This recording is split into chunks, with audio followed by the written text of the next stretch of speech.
안녕하십니까. 분당차병원 부인암센터에 근무하는 박현입니다. 어려운 요건에서도 학회를 개최하신 골반통학회 회장님과 이사장님, 여러 교수님들께 감사드립니다. 저는 부인암 환자에서 발생하는 골반 통증의 원인에 대해서 말씀드리겠습니다. 통증은 가장 흔한 암의 증상입니다. 통증을 잘 치료하면 생존율이 증가한다는 것은 잘 알려져 있습니다. 암 통증을 관리하기 위해서는 통증의 원인, 즉 종양과의 관련성과 그 패소피지올로지를 잘 파악하고 있어야 합니다. 기저 종양을 발견한다면 환자의 예후를 개선할 수 있는 기회가 되기 때문입니다. 또한 통증 치료 전략은 그 병태 생리에 따라서 결정되기 때문이기도 합니다. 통증을 호소하는 암 환자를 대상으로 그 원인을 조사한 연구에 따르면 대부분의 통증은 종양에 의해서 유발되었습니다. 그 중에 골 전이와 신경 침범이 가장 흔했습니다. 일부에서는 수술이나 방사선 치료, 항암 치료 등 치료와 관련이 있었습니다. 환자의 15%에서는 발견된 종양에 대해서 항암 치료를 시작함으로써 실제로 예후를 개선할 수 있었다고 합니다. 한편 대부분의 암 환자에서는 통증에 대한 관리와 치료가 중요하다고 할 수 있겠습니다. 통증을 잘 관리하기 위해서는 병태 생리를 파악하는 것이 중요합니다. 암 환자의 통증도 노시셉티브 페인과 뉴로패식 페인으로 구분할 수 있습니다. 노시셉티브 페인은 어떠한 원인에 의해서든 피부와 근육, 결체조직, 내장기관 등이 손상되면 발생합니다. 소마틱과 비세랄 페인으로 구분할 수 있습니다. 뉴로패식 페인은 신경이 손상되면 발생합니다. 예로 항암치료나 방사선치료 부작용으로 신경이 손상되거나 수술 중에 신경이 다치는 경우를 들 수 있습니다. 이때는 타는 듯 하거나 전기가 흐르는 듯한 특징적인 통증이 생깁니다. 암 통증의 3분의 1은 뉴로패식 컴포넌트가 포함되어 있다고 합니다. 뉴로패식 페인에는 기존의 아날제식스가 효과가 적어서 안티디프레선트나 안티컨버전트를 사용하게 됩니다.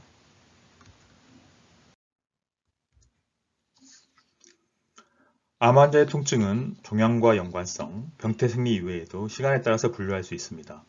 급성이냐 만성이냐에 따라서 처치법이 달라지게 됩니다. 급성 통증은 패솔로직 프랙처나 바울 퍼포레이션 등이 해당되며 응급 상황이므로 즉각적인 중재술이 필요합니다. 암 환자에서 새로운 통증이 생긴다면 종양의 재발이나 진행 등을 발견하기 위한 진단적 검사가 필요합니다. 만성 통증으로 분류된 경우에는 구체적인 원인을 밝히기가 어렵습니다. 이럴 때는 적당한 캔서 페인 신드롬으로 구분할 수 있다면 치료법을 결정하는 데 도움이 되겠습니다.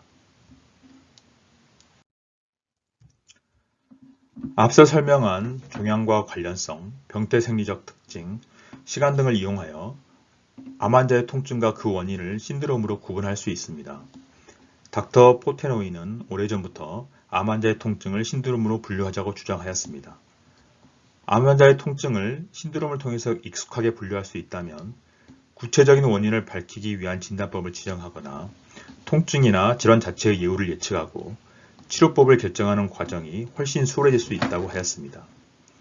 신드롬은 우선 시간에 따라서 급성과 만성으로 대략적인 구분을 할 수 있습니다. 그 다음은 원인이 종양인지 치료법인지, 그리고 통증의 성질이 소마틱인지 비세랄인지 뉴로패식인지에 따라서 분류합니다. 오늘의 주요 내용입니다. 부인암 환자에서 발생하는 통증의 원인을 신드롬으로 분류해 보았습니다. 부인암 환자에서 발생하는 통증도 원인으로는 종양과 연관된 경우가 대부분을 차지하고 있었습니다. 일단 어큐트 페인을 보겠습니다. 부인암 환자에서 급성으로 노시아와 보미팅이 발생한다면 어큐트 비세럴 페인에 해당되고 바우얼 옵스트럭션을 쉽게 의심할 수 있겠습니다. 다음으로 만성적인 골반통이 있다면 종양이 재발하거나 진행해서 뼈나 신경을 침범한 경우를 우선 생각할 수 있겠습니다.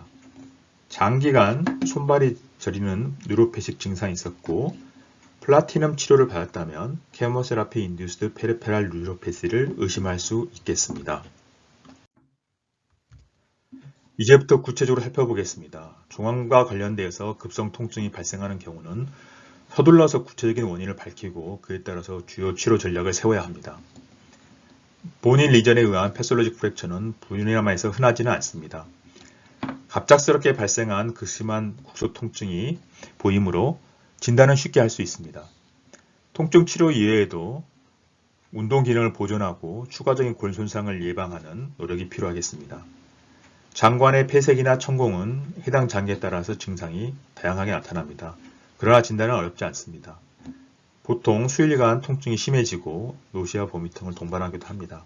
조기에 처치할수록 좋은 결과를 얻을 수가 있습니다.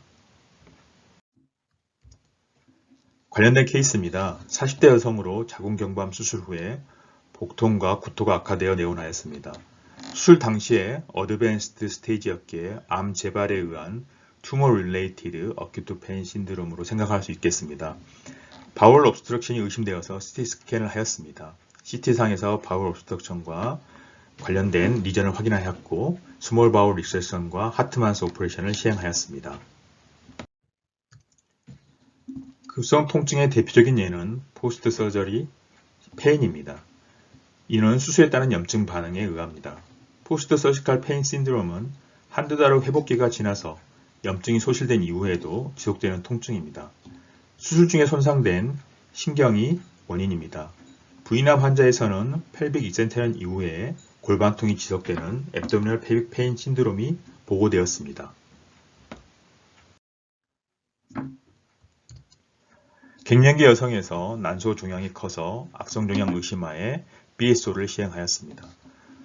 우측 난소의 페디클을 넓게 제거하였습니다. 수술 이후로 라이트 인구널 에어리어의 버닝 센세이션을 호소하고 있습니다.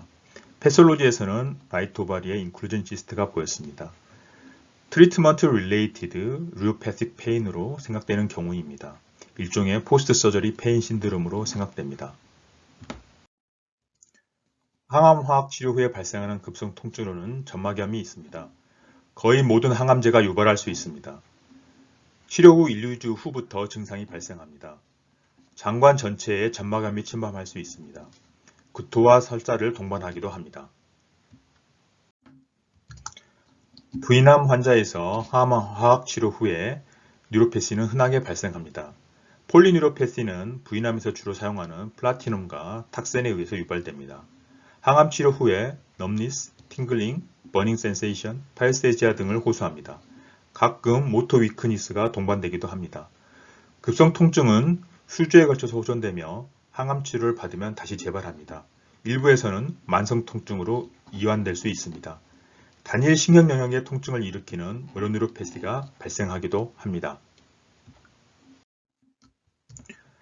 40대 여성으로 자궁경부암 스테이 3C로 컨커런트 키모라디에이션을 받았으며 이때 손발 저림이 있었습니다. 폐 전이가 있어서 파클리탁셀과 시스플라텐으로 항암 치료를 받으면서 증상이 심해져서 일상활동이 힘들게 되었습니다. 항암 치료 때마다 어큐트 원센으로 발생하는 케모세라피 릴레이티드 뉴로패시로 분류할 수 있겠습니다. 재활과에 의뢰하여 너브 컨덕션 스터디를 시행하였고 미디안 너브에 센소리 파이버가 영향을 받는 엑소날 폴리뉴로패시로 진단되었습니다. 다음은 방사선 치료에 의해 급성 골반 통증이 발생하는 원인입니다. 골전이로 방사선 치료를 받으면 3에서 40% 환자에서 골 통증이 단기간 발생합니다. 치료 전에 스테로이드를 사용하면 증상을 경감할 수 있습니다. 방사선에 의한 점막염은 치료 시작 후 1~2주쯤 조사량이 20g 정도일 때 시작합니다. 수주간에 걸쳐서 진행되다가 호전됩니다. 방광 점막에도 영향을 끼쳐서 디스유리아나 프리퀀시, 헤마츄리아를 동반하기도 합니다. 40대 여성이 자궁경부암으로 CCRT를 받고 이후에 항암 치료 중입니다. 설사를 하다가 골반 항문 통증이 심해지면서 직장 출혈이 증가하였습니다. 어큐트 양상의 페인 신드롬으로서 방사선이나 항암 약제 등의 치료법이 원인인지 종양이 원인인지 모두 의심되었습니다. 구체적인 진단을 위해서 엔도스코피와 이미지 스터디를 시행하였고 염증이 심하고 임펜팅 럽처 소견이었습니다. 종양은 보이지 않았습니다. 후에 콜로스토미를 시행하였습니다. 다음은 크로닉 페인 신드롬입니다. 골 전이는 암 환자 만성 통증의 가장 흔한 원인입니다. 척추는 골 전이가 가장 흔하게 일어나는 부위입니다. 전이된 척추 아래 부위로 리퍼드 페인이 나타납니다. T12L1으로 전이되면 일리아 크레스트나 그레이터 트로칸터 근처에서 통증이 나타납니다. 더 진행하면 스파이널 코드에 컴프레션이 생기므로 조기 발견과 처치가 중요합니다. 펠비스와 힙에 전이가 오면 걸을 때 지속적인 국소 통증이 힙과 인귀날 에어리어에 나타납니다. 이에 반해서 세이크랄 신드롬은 종양이 세이크럼과 프리세이크랄 티슈를 침범한 경우로서 심한 국소 통증이 버턱, 포스테리어 사이, 페리넘 쪽으로 방사하는 양상을 보입니다. 50대 여성이 수개월 전부터 우측 둔부와 대퇴부에 통증이 발생하였습니다. 보행 시에 심해져서 내원하였습니다. 사진에서 보듯이 난소암의 세이크랄 메타스타스에 의해서 크로닉 소마틱 페인이 있다고 여겨집니다. 스테이징 오퍼레이션 어주번트 케모테라피 후에 일상생활이 가능해졌습니다. 최근에 다시 복수가 차듯이 배가 불편하다고 내원하였습니다. 종양과 관련된 비세랄 크로닉 페인으로 생각되어서 APCT를 촬영하였고 골반에서 종양의 재발을 확인할 수 있었습니다. 부인암으로 종양과 관련된 비세랄 페인을 보이는 경우는 페리토니알 칼시노마토시스와 크로닉 인테스티널 옵스트럭션이 대표적입니다. 복벽의 디스텐션과 메전터리 텐션, 뮤랄 이스케미아 등으로 디퓨즈 앱도미널 페인이 보입니다. 난소암이 흔한 원인입니다. 가끔은 침범된 내장 부위와 스파이널 코드를 공유하는 더마톰으로 리퍼드 페인이 생기기도 합니다. 럼보세크랄 플렉소패시는 대장암과 경부암, 유방암과 육종, 림프종에서 나타납니다. 뉴로패식 페인이 먼저 나타나고 후에 뉴럴릭 사인을 보입니다.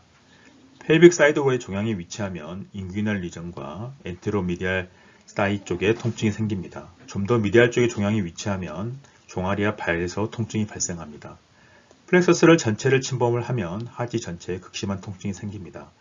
세이크럴 플렉서스를 침범하면 폐음부에 통증이 있고 방광과 대장의 기능 장애가 동반됩니다. 라디큘로패시는 정의상 러브 루트의 손상을 말합니다. 렙토메인지얼 메타스타스가 있거나 종양이 듀라 근처를 침범한 경우에 나타납니다.